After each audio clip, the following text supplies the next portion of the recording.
안녕하세요. 책 읽기 좋은 날의 운입니다. 오늘 소개할 책은 위로받지 않아도 강해질 수 있습니다. 강해질 권리. 지은이는 김민후, 발행은 프롬북스입니다. 이 책은 무료 도서 협찬을 받았는데요.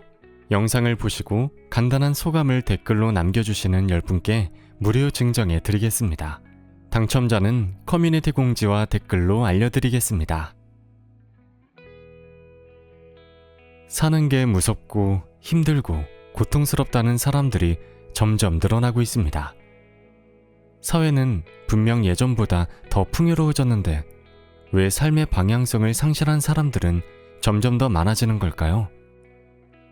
삶의 고통을 용기 있게 버텨낼 정신력을 상실한 사람들에게 자존감, 공감, 욜로, 소확행, 온갖 위로의 말들은 약이 아닌 독이 되고 있음을 저자는 경고합니다. 이른바 심리문제 전문가들의 잘못된 처방으로 인해 사람이라면 누구에게나 필연적으로 찾아오는 고통을 극복하려고 노력하기보다 포기하고 의지하고 남 탓, 환경 탓하는 사람들이 늘어나고 있음을 비판하면서 그들에게 위로와 공감의 말 대신 강해질 권리를 되찾으라고 저자는 말합니다.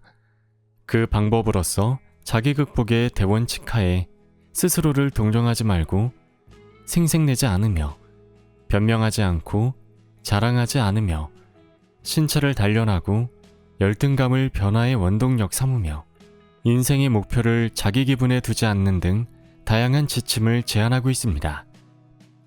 마지막으로 저자는 현실의 고통을 결코 회피하지 말라. 내 삶에 대한 강렬한 책임감을 가져라. 혼란스러울 때는 훗날 지금의 나를 자랑스럽게 여길 수 있는 선택을 하라고 조언을 하고 있습니다. 자, 그럼 지금부터 잠시 책 속으로 들어가 보겠습니다. 오늘도 책 읽기 좋은 날과 함께 즐거운 시간 되세요. 구독, 좋아요, 알림 설정은 사랑입니다.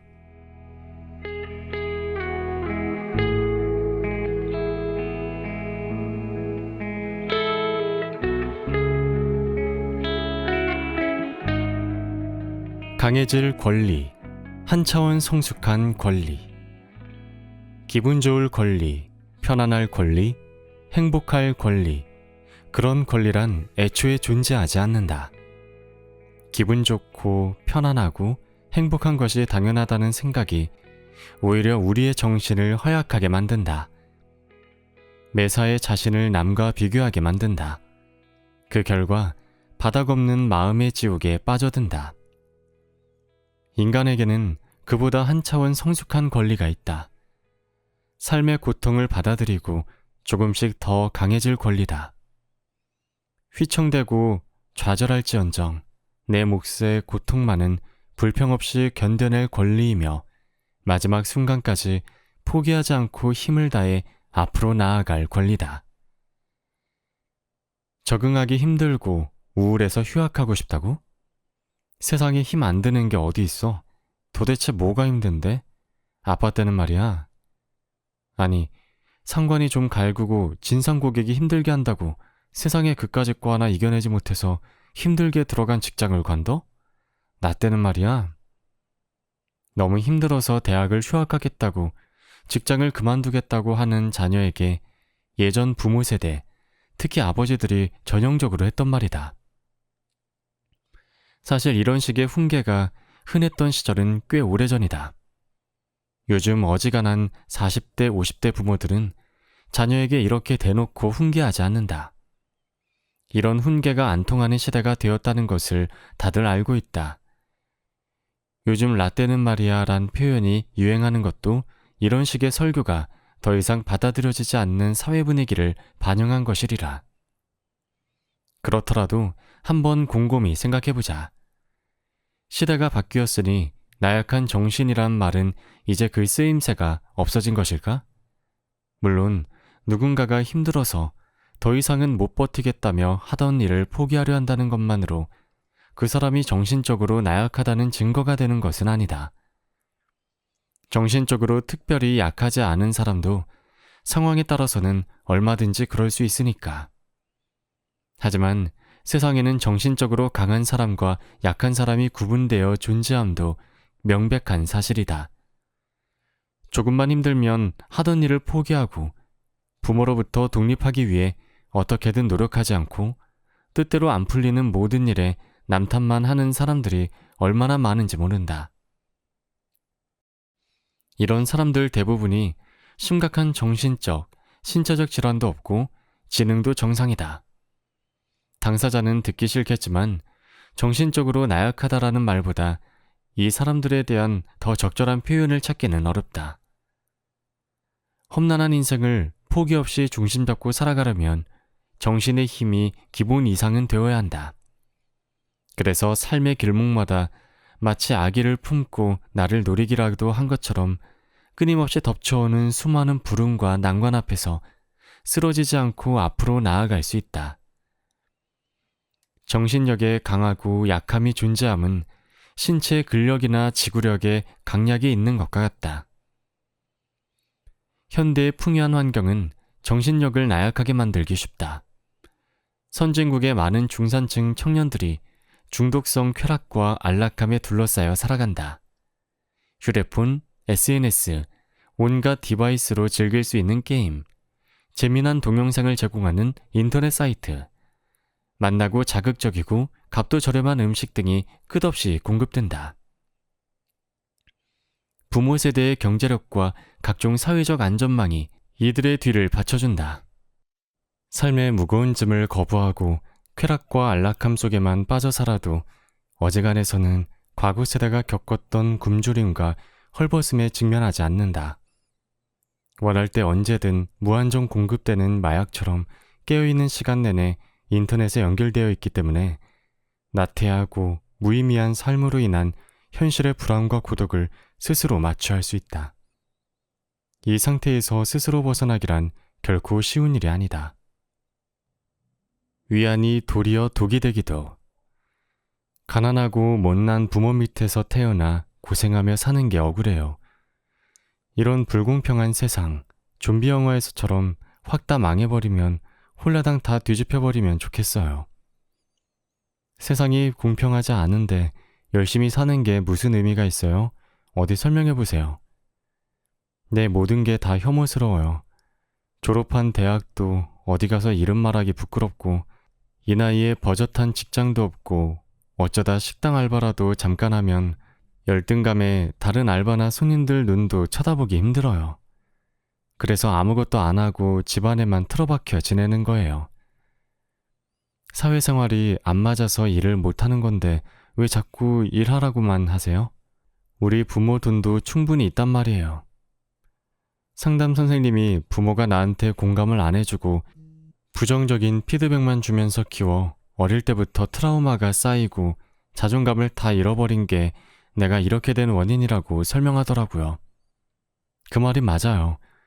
부모를 너무 잘못 만난 거죠. 그렇지만 이미 인생 다 망쳤는데 지금 와서 뭘 어떻게 하겠어요? 할 수 있는 게 도대체 뭐가 있을까요? 나약함에 늪에 깊이 빠진 사람들은 흔히 이런 식으로 말을 한다. 환자들로부터 이런 이야기를 한두 번 듣는 것도 아니지만 들을 때마다 힘이 빠진다.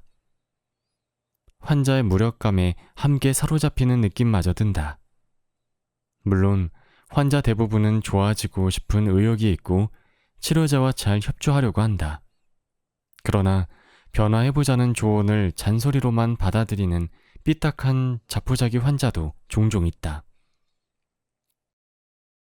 그들의 신세한탄에도 이런저런 이유가 있겠지만 결국 삶에 대한 본인의 책임을 한사코 피하고자 하는 응석임을 부정할 수 없다. 이런 말을 하는 환자 본인도 무슨 신통한 답이 돌아올 수 없다는 것을 다 알면서 그저 답답해서 질문 비슷한 이야기를 던져보는 것이리라. 애써 시간 들이고 아까운 돈 들여 상담하러 와서는 의사에게 하는 이야기가 자신은 고통을 참고 변화할 의지가 전혀 없다는 내용이니 이 얼마나 안타까운 일인가. 변할 생각이 없다고 이미 선포한 환자에게 삶의 고통을 감내하고 올바른 방향으로 노력해보자고 아무리 이야기해봐야 도움되기는 어렵다. 그렇다고 그들의 삐딱한 질문들이 무의미한 것은 아니다. 힘든 인생을 왜 억지로 견디며 노력하고 살아야 하는지, 아무리 고통스럽더라도 어째서 무책임하게 타인에게 의존적으로 살아서는 안 되는지, 이러한 의문에 대해서는 철학자가 아니더라도 인간이라면 누구나 나름의 견해가 있어야 하니까 이런 말을 많이 들어봤을 것이다. 나는 소중하다고 스스로 선언하고 다양한 방법으로 자존감을 높여라. 못나고 한심한 당신을 있는 모습 그대로 받아들이고 사랑하라. 그것이 행복의 비결이다. 충고하고 조언하고 평가하고 비판하여 당신의 자존감을 낮추는 사람을 멀리하고 당신에게 공감해주고 자존감을 높여주는 사람을 가까이 하라. 자신의 감정을 소중히 여기고 아끼는 것을 삶의 중심에 두라. 매일 그날의 감정 일기를 쓰라. 하고 싶지 않은 일을 주위 시선 때문에 억지로 하는 것이 불행의 근원이다. 정말 하고 싶은 일을 찾아서 그것을 하고 사는 것이 진정한 행복이다. 부정적인 감정이 쌓이기 전에 자연스럽게 표출해서 풀어라. 때로는 감정 해소를 위해 속 시원하게 울고 화를 내도 좋다. 부정적인 감정을 표현해서 풀지 못하고 속에 쌓아두는 것이 우울증과 화병의 원인이다.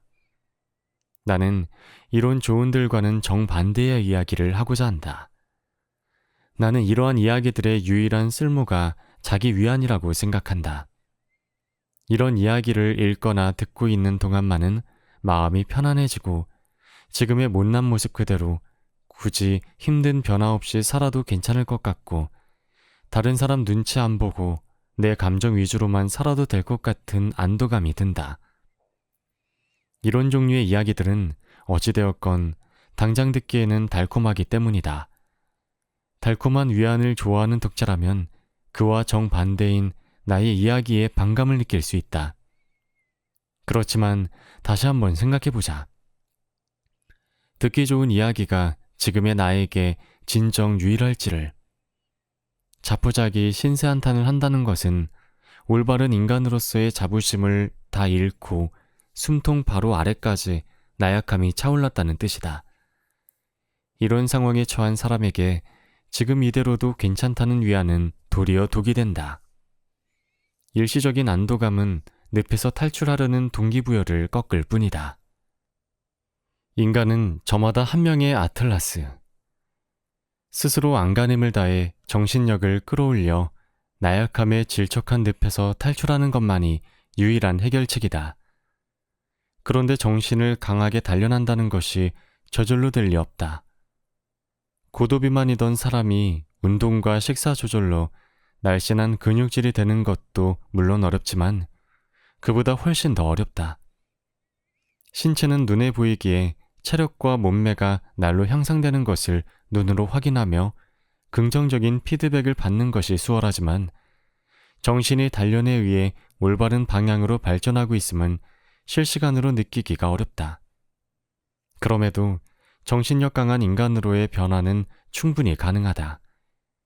자신의 나약함을 솔직하게 인정하고 변화의 필요성과 그에 따르는 처절한 고통을 감내하고 강해지기 위한 단련의 첫걸음을 용기 있게 내디딜 수 있다면 강인한 삶으로의 변화에 있어 가장 기물이 되는 마음의 자세가 있다. 인간으로서 죽는 순간까지 끝없이 이어질 삶의 고통을 피하지 않고 견뎌내겠다는 각오다. 무거운 짐을 계속 들고 있으면 어깨와 팔이 빠질 듯이 아프다. 삶의 고통도 그와 같다. 그러나 인간으로서 살아가려면 내 몫으로 주어진 짐을 무겁고 힘들다는 이유로 회피해서는 안 된다. 내게 맡겨진 짐은 곧 나의 책임이다. 아무리 힘에 부쳐도 어깨가 빠질 것 같아도 도망치거나 내려놓을 수 없는 이유, 그것은 지켜내야 할 책임이 내게 있기 때문이다. 그것이 인간의 삶이다. 이는 인류의 숱한 선각자들이 거듭 알려준 삶의 진실이다. 그리스 신화의 거신 아틀라스는 세상을 하늘을 영원히 떠받치고 있다. 아틀라스가 어쩌다 그런 짐을 짊어지게 되었는지는 중요하지 않다. 그 짐이 아틀라스의 몫으로 주어진 것이며 무겁고 고통스럽다 하여 아틀라스가 책임을 져버리고 짐을 내려놓는 순간 세상이 무너진다는 점이 중요하다. 아틀라스가 짊어진 세상은 살아가는 모든 인간이 짊어진 삶의 짐이며 인간은 저마다 한 명의 아틀라스다. 내게는 주어진 짐이 있고 지켜야 할 책임이 있다. 그 짐을 힘들다고 무책임하게 내팽개치는 순간이 인간으로서의 내 최후인 것이다. 구약 성경의 창세기에는 선악과가 등장한다. 원래 아담과 이브는 에덴 동산을 누비는 다른 동물들과 똑같이 그 어떤 걱정도 없이 자의식도 없이 갓 태어난 아기처럼 해맑게 살았다. 그러나 선악과를 먹고 지혜로워진 아담과 이브는 인간이란 노동, 출산, 양육, 병마 등 삶의 온갖 고통을 감당하다가 결국 노쇠하여 죽는 존재라는 운명을 깨닫게 된다. 선악과로 상징되는 다른 동물들에 대한 인간 지성의 우월성은 삶에 피할 수 없는 고통에 대한 통절한 인식 또한 함께 요구함을 알려주는 이야기다. 인생은 고통의 바다임을 깨닫고 받아들여야 한다는 석가모니의 가르침도 인간이 되기 위해 동굴 밖으로 나오지 않고 쑥과 마늘만 먹어야 하는 시련을 거치는 단군 신화의 곰도 인간은 인간으로서 살기 위해 피할 수 없는 삶의 고통을 인식하고 견뎌내야 한다는 것이 고대로부터 전 세계 인류에게 공유되는 진리임을 알려준다. 삶의 고통은 세상에 태어난 모든 사람에게 반드시 찾아온다. 그 무게를 감당하기 위한 고통을 피하지 않고 정면으로 받아들이는 사람에게만 강한 인간이 될 자격이 주어진다. 무엇이 정신을 강하게 하는가? 대원칙은 자기 극복. 인간으로서 강해지는 데 있어 근본 원칙은 다름 아닌 자기 자신에 대한 극복이다. 극복이란 용어의 유래를 살펴보자. 극복은 공자가 수제자 안연의 인이 무엇입니까? 라는 질문에 극기복례위일이라고 대답한 논어의 구절에서 나왔다. 극기복례의 줄임말이 극복이다. 자신을 극복하고 예로 돌아간다는 것이 무슨 소리인가? 여기서 예는 남의 눈을 의식하는 거칠의 예절을 말하는 것이 아니다. 예라는 것이 단지 형식적 예절이라면 왜 자신을 극복해야 한다는 전제 조건이 붙겠는가? 적당히 조심스럽게 분위기 파악하고 남들 하는 대로 모나지 않게만 행동하면 예의 바르다는 소리를 듣는데 말이다. 여기서 말하는 예는 동물적 본능과 충동에 이끌리는 쉬운 길이 아닌 그와 반대되는 길, 괴롭지만 인간에게 가야 할 올바른 길을 말한다. 자극적인 음식 대신 맛은 없어도 몸에 유익한 음식을 적당량 먹고 늘어지게 자도 되는 상황에서도 항상 새벽에 단잠을 끊고 일어나고 게으르게 지내도 무방한 상황에서도 힘써 일하고 공부하며 심신을 단련하는 것. 공자가 말하는 극기는 이런 것이다. 안락과 쾌락을 추구하는 감각적인 본능을 거슬러 몸과 마음을 스스로 힘들게 단련하는 행위다. 힘도 없는 자가 짜증을 유발해서 내 힘으로 얼마든지 밟아버릴 수 있더라도 상대를 인격적으로 대하고 내가 남보다 우월해도 과시욕을 누르며 겸손히 행동하고 나를 믿는 누군가를 배신하면 큰 이득이 생기더라도 이익을 위해 상대의 신뢰를 저버리지 않고 은혜를 입었으면 그 사람으로부터 더 이상 얻을 것이 없더라도 끝까지 보답하고 내 노력을 다른 사람이 알아주지 않아 서운해도 그것이 올바른 길이라면 묵묵히 헌신하는 것. 충동적 감정과 눈앞의 이득을 향하지 않고 인간으로서 올바른 방향을 지향하는 이 길이 바로 공자가 말하는 예다. 자신을 극복하는 사람만이 이러한 올바른 삶을 살 수 있다. 자신의 동물적 본능, 충동적 감정, 눈앞의 이해관계를 하나하나 극복하여 극기복례하는 사람만이 삶의 궁극적 목표인 인을 이룰 수 있다고 공자는 말한 것이다. 스토아학파 철학자 에피테토스도 공자의 극기복례 위인과 일맥상통하는 가르침을 남겼다. 자기 자신의 주인인 사람만이 자유인이다. 내 안의 동물적 본능과 충동, 눈앞의 이해득실에 대한 얽매임을 스스로 극복하지 못하는 사람은 에픽테토스가 볼 때 자기 자신의 주인이 아니며 그러므로 진정한 자유인도 아니다. 자기 자신에 대한 극복, 인간으로서 강해지기 위한 이 유일무이한 근본 원칙은 무한대의 감각적 쾌락과 복잡하고 얕은 이해관계에 사로잡혀 사는 현대인들에게는 수행 난이도가 훨씬 높아져 버렸다. 삶이 더 단순했던 공자와 에픽테토스의 시대 사람들보다 몇 배로 절실하게 노력해야 현대인은 진정한 자유인이 될 수 있는 것이다. 자기 극복은 자유의지를 통해서만. 자기 극복은 오직 자발적 실천으로만 가능하다. 인간적 강인함은 자유의지 없이는 단련이 불가능하기 때문이다. 동물적 본능, 충동적 감정, 눈앞의 이해득실에 사로잡히지 않는 자기 극복의 정신을 유지하려면 끊임없이 자신을 스스로 책짓질하며 나태함을 경계해야 한다. 본인은 전혀 원치 않는데 정신력을 기른다는 명목으로 부모를 통해 입소하는 단체 합숙훈련 같은 것은 정신을 손톱만큼도 강인하게 만들지 못한다. 노예를 부려먹기 위해 배에 묶어놓고 책찍으로 때려가며 강제로 노를 젓도록 하면 체력이 억지로라도 좋아지겠지만 노예의 정신은 날이 갈수록 피폐해질 뿐이다. 노예의 강인함은 선택의 자유가 무한대로 주어지는 순간 와르르 무너진다. 강제 단련된 가짜 강인함은 자유의지에서 온 것이 아니므로 풍요로운 선택의 자유 앞에서 순식간에 흐물흐물 녹아 송두리째 사라진다. 과거 냉전이 막 해빙되던 시기에 공산권 국가들의 여행을 다녀온 사람들이 이구동성으로 감탄하는 말이 공산권 사람들은 참 순수하고 욕심이 없고 세상에 때가 묻지 않았다는 것이었다.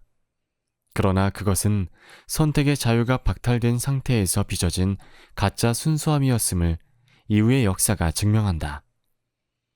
자유인이 아니었던 그들은 에픽테토스가 말한 자기 자신의 주인 또한 아니었던 것이다. 시장경제의 도입으로 무한대의 선택의 자유가 주어지자 대부분의 구공산권 국가들은 경멸할 만한 범죄율 상승에 시달리게 되었으며 기존 시장경제 자유국가들보다 더 심각하게 물질 만능주의에 점령되어 돈이면 뭐든 못할 것이 없는 사회로 금세 변모하였다. 강제 배양된 정신은 이처럼 풍요로운 선택의 자유 앞에서 대번에 망가지는 값싼 모조품에 불과하다. 공자가 말한 극기의 마음은 앞에 시련만이 기다린다는 것을 알면서도 스스로 올바른 길을 선택하여 걸어갈 때 자라나기 때문이다. 자신을 극복하는 것, 그리하여 자기 자신의 진정한 주인이 되는 것, 이것은 인간으로서 강해지기 위해 가장 기본이 되는 대원칙이다. 이제부터 소개할 여러 지침들은 모두 자기 극복이라는 아름드리 나무의 본체에서 갈라져 나온 가지들이다. 스스로를 동정하지 않는다. 이제 인간으로서 강해지기 위한 구체적인 지침들에 대해 이야기해보자. 가장 먼저 어떤 경우에도 자기 자신을 동정하지 않는 것을 말하고 싶다. 자신을 동정하는 마음은 툭하면 신세한탄하거나 쉽게 우는 식으로 드러난다. 이는 정신을 강하게 단련하는 것과 정반대 행동이다. 신화의 주인공은 남을 위한 눈물이나 감동의 눈물은 흘릴지언정 어떤 역경에 처해도 자신을 동정하는 신세한탄의 눈물을 흘리지는 않는다. 그리스 신화의 영웅 헤라클레스는 최고신 제우스의 부인 헤라의 질투 때문에 겪어야 했던 그 모든 고난 앞에서 한 번도 억울하다 울부짖지 않았다. 신화 속에서는 무기력한 희생자나 주인공에게 도움을 받는 약자들만이 신세한탄을 하고 자신을 동정하며 눈물을 흘린다. 현대의 영화, 드라마에서도 신화의 서사는 그대로 반복된다. 영웅적 주인공이 활약하는 히어로무비나 주인공이 난관을 극복하며 차츰 성숙한 모습으로 변해가는 TV 드라마에서 주인공이 역경에 처했다고 스스로를 동정하며 흐느껴 우는 것을 보았는가? 대중문화의 주인공들은 우리 또한 그 모습이 되기를 소망하는 인물상, 신화 속 이야기에 등장했던 그런 영웅의 인물상을 반영한다. 내 신세가 불쌍하고 억울하다며 울고 소란 피우는 주인공에게는 도무지 감정이입이 되지 않기에 그런 영화나 TV 드라마는 찾아보기도 힘들다. 스스로를 동정하는 주인공에게 감정이입이 되지 않는 이유는 나약한 인간이 되기를 거부하는 우리의 근원적 소망이 살아있기 때문이다. 나는 집에서 방에 틀어박혀 자꾸 운다는 환자들에게 자기 신세를 동정하며 우는 것도 심리적으로 자해와 같다고 조언한다. 무기력하고 한심한 내 모습이 불쌍하고 처한 상황이 억울해서 걸핏하면 우는 습관이 들면 10중8구 자기 혐오와 자해가 이어진다. 자해에 중독되듯 우는 습관에도 쉽게 중독된다. 울며 불며 손목에 피가 송골송골 맺히도록 자해하면 잠깐 속이 후련해지는 느낌이 들기 때문에 나중에는 별일 없는 날조차 하루라도 자해를 걸으면 찜찜하고 불안해서 미쳐버릴 것 같다는 환자들이 많다. 툭하면 우는 습관도 자해하는 습관도 알코올이나 마약 중독과 동일하다. 울며 자해하는 습관에 중독되어 살다 보면 어느새 정신적으로 폐인이 되어 있다. 울고 싶어도 참아보라고요? 이상하네요. 그런 얘기 처음 들어봤어요. 어떤 책에서 봤는데 울고 싶으면 얼마든지 실컷 울라고 하던데요. 너무 참고 살면 오히려 병이 된다던데요. 감정을 억누르면 큰일 난다고 유튜브 동영상에서 그러던데요. 나는 이런 이야기를 하는 환자에게 남을 위해서는 얼마든지 울어도 좋지만 자신을 불쌍히 여기며 우는 습관이 들면 대단히 해롭다고 단언한다. 나 자신이 불쌍해서 금방이라도 눈물이 날 것 같으면 물 한 잔 마시고 찬물로 세수라도 하면서 울지 않고 버티는 연습을 해보라고 이야기한다. 자신을 가엾게 여기며 툭하면 훌쩍거리는 것이 당연한 습관이 되면 내 삶의 주인공은 나라는 가장 소중한 자부심이 부서진다. 어니스트 해밍웨이는 소설 노인과 바다에서 강인한 정신이 무엇인지 깊이 있게 표현했다. 주인공 산티아고 노인은 오랫동안 물고기가 잡히지 않아도 긴 시간의 사투 끝에 낚아올린 거대 청새치가 피냄새를 맡고 몰려든 상어들에게 살점이 모두 뜯겨나가도 결코 울거나 한탄하지 않는다. 그는 고통스러운 현실을 똑바로 바라보며 절망적인 상황에서도 포기 없이 온 힘을 다해 상어들에 대항하여 싸운다. 그리고 상어들에게 물어뜯겨 뼈만 남은 청새치를 함께 싸운 전우로 대하며 신화 속 영웅처럼 의연한 모습으로 항구에 들어온다. 난 왜 이리도 재수가 없나 흐느껴 우는 산티아고의 모습으로 소설이 마무리되었다면 이 소설에는 그 어떤 감동도 없었을 것이다. 감사와 보답을 바라지 않는다. 내가 베푼 것에 대한 감사와 보답을 바라지 않는 것 또한 인간으로서 강해지기 위해 대단히 중요하다. 먼저 생색을 내는 것까지는 모양새가 추하니 어떻게 억지로 참아볼 수는 있어도 상대편이 나의 배려와 수고에 대해 감사하는 마음을 가져주고 나아가 표시까지 해주었으면 하는 마음까지 참기는 어렵다. 그 마음 또한 인간의 본능이기 때문이다. 나를 포함한 대부분의 사람들은 남에게 정말 별것도 아닌 사소한 호의를 베풀었을 때조차 감사의 표시가 없으면 기분이 나빠진다. 교통정체 상황에서 앞에 끼어드는 차한테 차선을 양보해준 정도의 작은 일에서도 그 차가 고맙다는 뜻의 비상등을 안 켜면 나도 모르게 입에서 욕이 나온다. 차선 양보보다 훨씬 큰 호의나 은혜를 베풀었는데 상대가 몰라주면 내가 너한테 이렇게 저렇게 신경 써서 해줬는데 어떻게 내게 이럴 수가 있느냐. 서운한 마음에 그만 기분 나쁜 기색이 겉으로 드러나고 만다. 그 나쁜 기분을 견디다 못해 그만 심통이나 화라도 내버리면 기껏 베푼 은혜나 배려의 가치가 사라지고 내 자부심에도 생채기가 난다. 베푼 것에 대해 상대방의 감사를 바라는 마음은 인간의 본능에 속한다. 어떻게 해야 그 강한 본능을 이겨낼 수 있을까? 누군가를 너그럽게 배려하고 호의를 베푸는 것 자체는 훌륭한 일이다. 하지만 내가 베푼 것에 대해 상대방이 감사하고 보답하기를 바라는 마음에 툭하면 사로잡혀 괴로워진다면 그동안 남에게 베풀었던 배려와 호의가 내 그릇이 실제보다 크다는 착각해서 비롯되었음을 깨달아야 한다. 내가 베푼 것을 상대방이 당연한 일로 알고 아무런 감사 표시조차 하지 않더라도 괴념치 않을 수 있는 한계, 딱 그 정도가 바로 현재 내 그릇이다. 내가 누군가에게 신경 써서 뭘 해줬는데 그 사람이 별반 고마워하지도 않는다고 은혜를 모르는 놈이라고 분한 마음에 여기저기 떠들고 다닌다면 그것은 아직 남에게 그만큼의 것을 베풀기에는 내 그릇이 몹시 작다는 증거다. 내가 해준 일에 대해 상대의 감사와 보답을 바라는 속 좁은 마음에 자꾸만 사로잡히지 않기 위해서는 내 그릇을 더 키워야 한다. 자발적으로 베푼 호의와 배려에 대해 상대방의 보답이 없는 것은 지극히 당연하며 베푼 은혜가 원수로 되돌아오지만 않아도 감사한 일이라고 받아들여야 한다. 상대의 감사와 보답을 바라는 마음에 자주 사로잡혀 내 마음이 툭하면 꽁해지고 삐딱해진다면 이는 호의든 배려든 아무것도 베풀지 않은 것보다 못하며 내 정신적 아량이 아직 왜소하다는 의미임을 이해해야 한다. 부부 사이에, 직장 동료와 선후배, 친구 사이에 내가 자발적으로 베푼 것에 대한 감사와 보답을 바라지 않도록 항상 경계하며 단련해보라.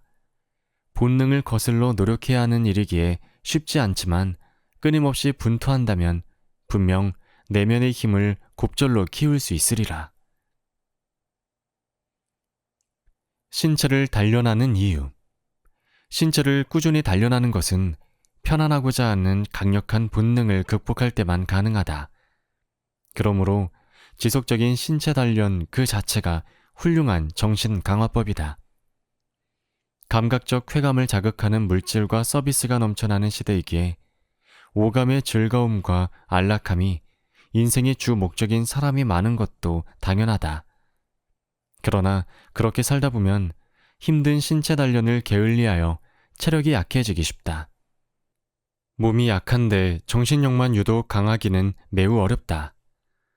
삶의 무거운 짐을 짊어지고 험난한 길을 오랫동안 걸어가려면 육신의 편안함을 매일 일정 시간 내려놓고 신체를 고통스럽게 단련할 필요가 있다. 괴로운 신체 단련 그 자체가 인생에 따르는 필연적 고통의 완벽한 은유다. 숱한 시와 노래 가사에서 달리기를 인생에 비유해온 것은 그래서이다. 인간의 강하고 안정된 정신력은 고통을 이겨내며 매일 꾸준히 신체 단련을 지속할 수 있는 능력과 깊은 관련이 있다. 우울, 불안으로 내원한 환자에게 약물 치료로 증상이 어느 정도 호전된 시점부터는 꾸준히 신체 단련을 해보라고 하면 많은 경우 고리타분한 조언으로 받아들인다. 아, 햇볕 쬐고 산책하고 운동하라는 말이세요? 그래서 기분이 잠깐 상쾌해진다고 해서 내 인생이 뭐가 달라진다는 거죠? 환자가 유난히 미성숙하면 심지어 이런 삐딱한 반응도 나온다.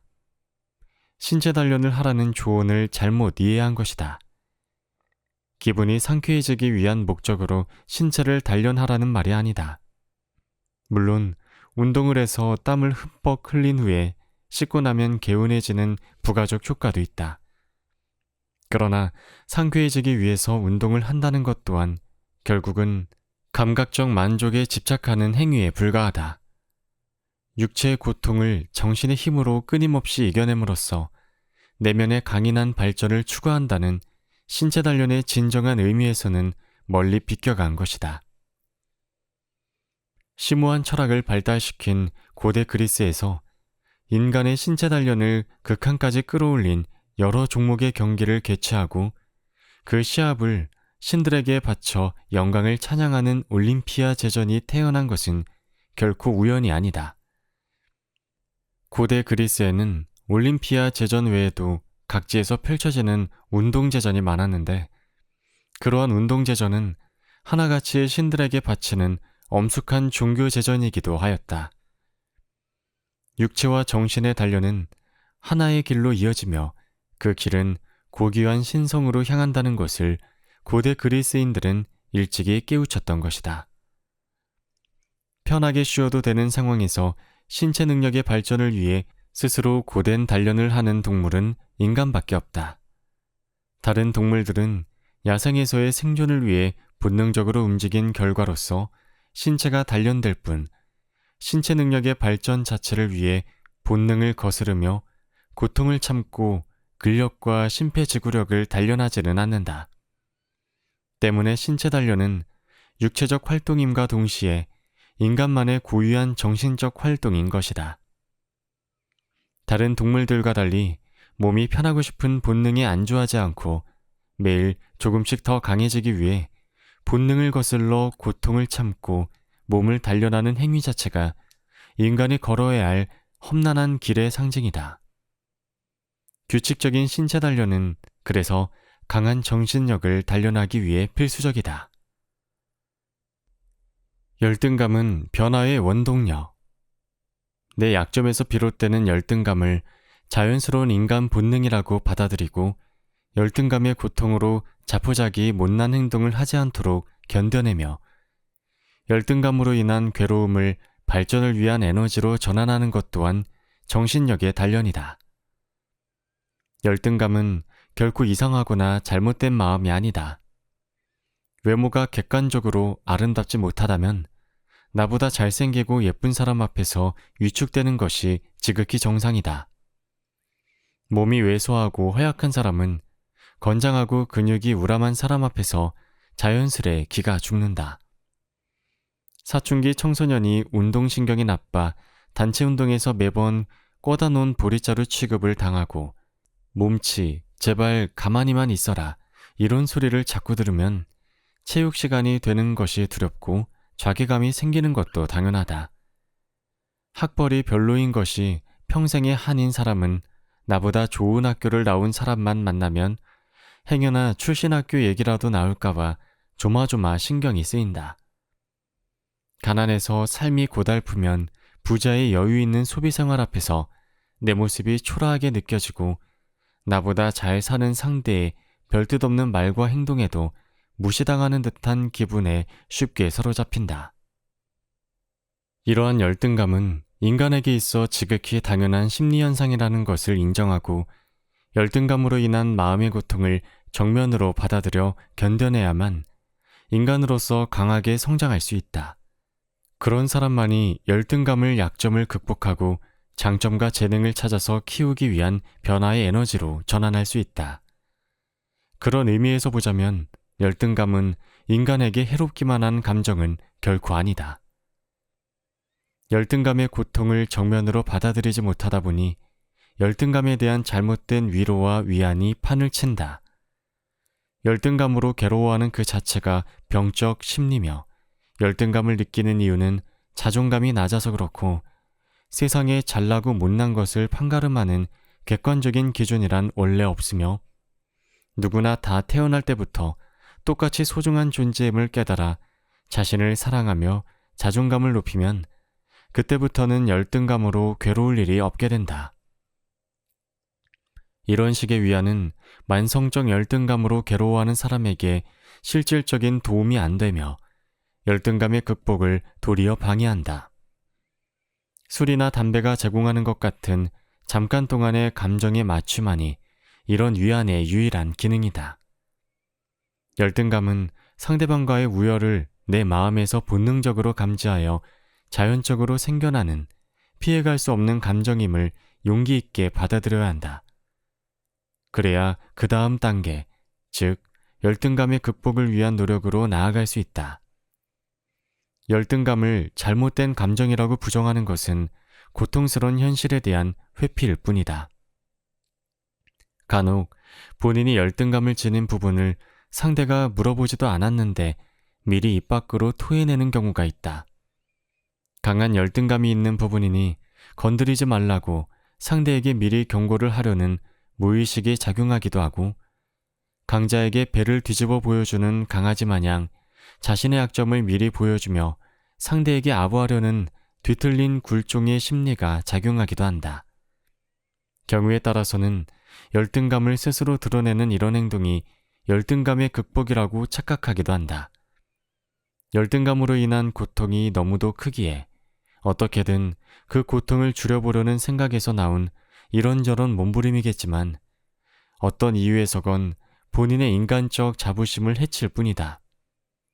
결국 열등감으로 인한 고통이 인간의 자연스러운 감정임을 정면으로 받아들이지 못해서 생기는 해로운 행동들인 것이다.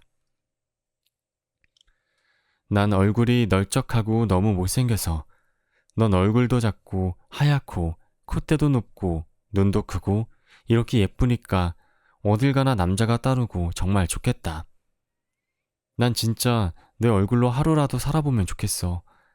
예쁜 얼굴로 사는 게 어떤 느낌인지 하루라도 느껴보고 싶어. 난 말이죠. 어릴 때 집이 가난해서 공부를 제대로 못했어요.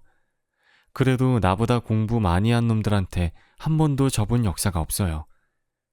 좋은 대학 나왔다고 자랑하는 것들도 막상 부대 껴보니 다들 실력도 없고 세상 물정도 모르더라고요.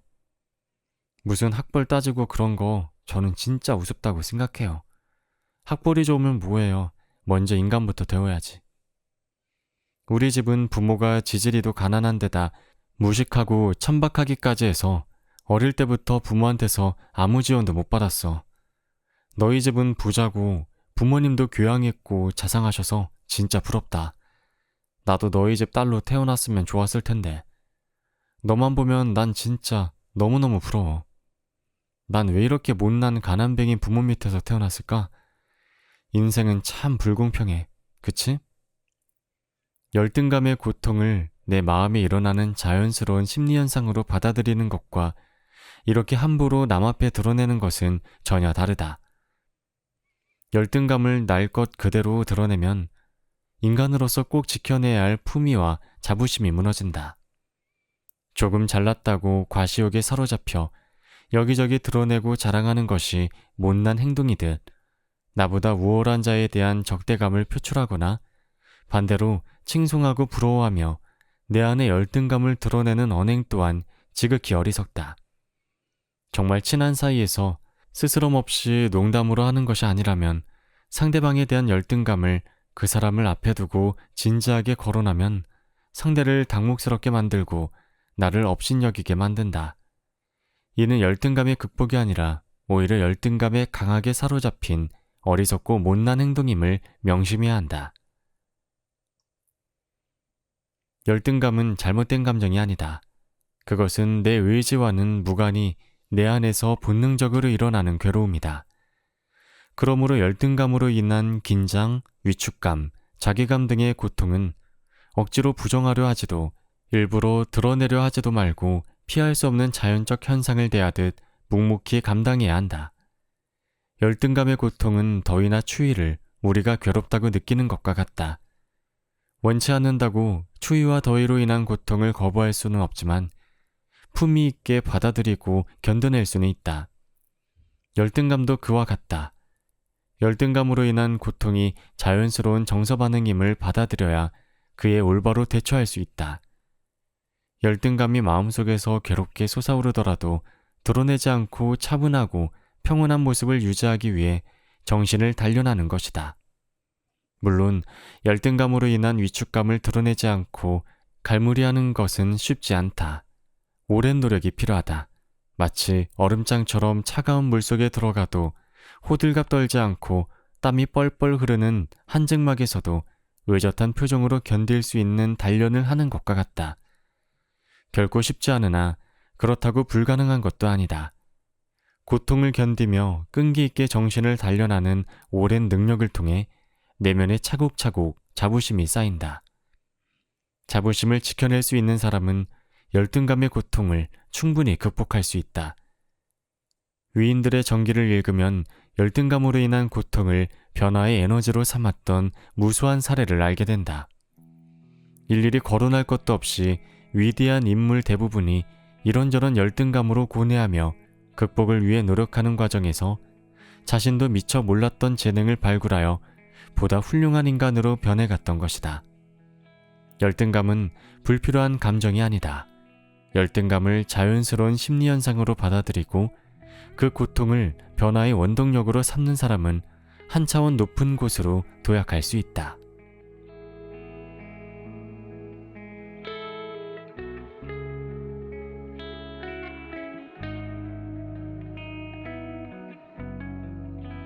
책 읽기 좋은 날, 오늘은 강해질 권리를 들려드렸습니다. 감사합니다.